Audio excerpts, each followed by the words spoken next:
அனைவருக்கும் வணக்கம். நான் உங்கள் கேப்டன் வினோ. இந்த வீடியோவில் நான் தலைப்பு என்ன வச்சுருக்கேன்னு பார்த்தீங்கன்னா, ருசியான மீன் விலை குறைவு அப்படின்னு சொல்லிட்டு வச்சுருக்கிறேன்.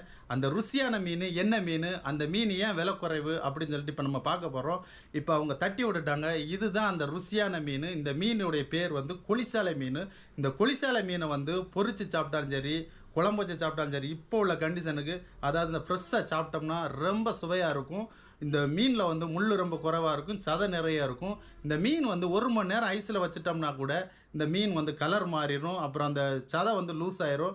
அப்போ நம்ம மார்க்கெட்டில் கொண்டு போகும்போது அவங்க வந்து வாங்கி சாப்பிட்றவங்க வந்து இந்த மீன் மோசமாக இருக்குன்னு சொல்லிட்டு அவாய்ட் பண்ணுவாங்க. ஆனால் அது இல்லைங்க, அந்த கலர் தான் அப்படி இருக்கும். நீங்கள் நல்லா கழுவி வாஷ் பண்ணி பொரித்து சாப்பிட்டிங்கன்னா பயங்கர டேஸ்ட்டாக இருக்குங்க. அதாவது நம்ம சேனலை முதல்ல நீங்கள் பார்க்குறவங்களா இருந்தால் மறக்காமல் சப்ஸ்கிரைப் பண்ணுங்கள்.